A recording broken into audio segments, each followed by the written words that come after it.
The second very important problem, which is not only an important problem again for Romania, but for the whole of Europe, is the independence of the national regulator. I discussed this problem with the parliament and with the government and with the regulator himself. Now, for me, this is much more than an institutional question.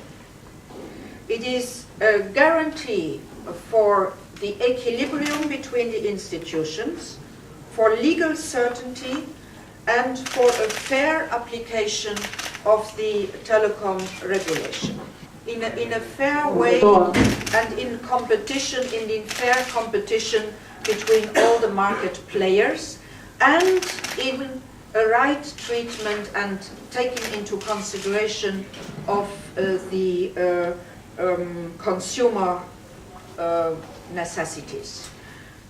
We see in Europe that those countries which have the best results in their development of the telecoms and the best guarantees for the consumers are those who have strong regulators, independent regulators, and a real competition on the market. That is why, not only here in Romania, but in all member states, I am following with great vigilance if this independence of the regulators is guaranteed. For me, independence means that in its day-per-day work as a regulator, the regulator is not disturbed neither by operators, nor by the government, nor by political parties. I would like to underline once more the part of the sentence which says, in the day-per-day work. The accountability of the regulator in front of the parliament, of course, is very normal in any democracy. But regulators should not be pushed by party politics.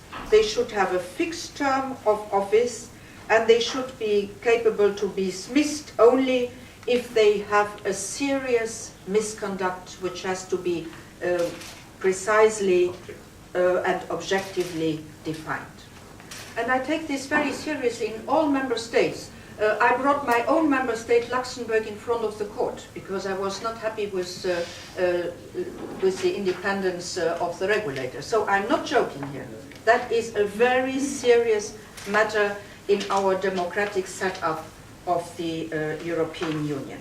You know about the independence, do you have any signal that the independence of Romanian regulation authority is affected in this moment? Well, concerning the independence of the regulator, as I said, there is a law in front of the Parliament, in front of the Senate in this moment, which should fix the rules under which this regulator can work. The reason why I have intervened is because I would like this law to be done in such a way that the independence of the Romanian regulator, like the independence of all other regulators, should be guaranteed. So it is now the moment to do that and to do it in a strong way. Okay. Who will get to dismiss the president of the authority in the parliament's opinion?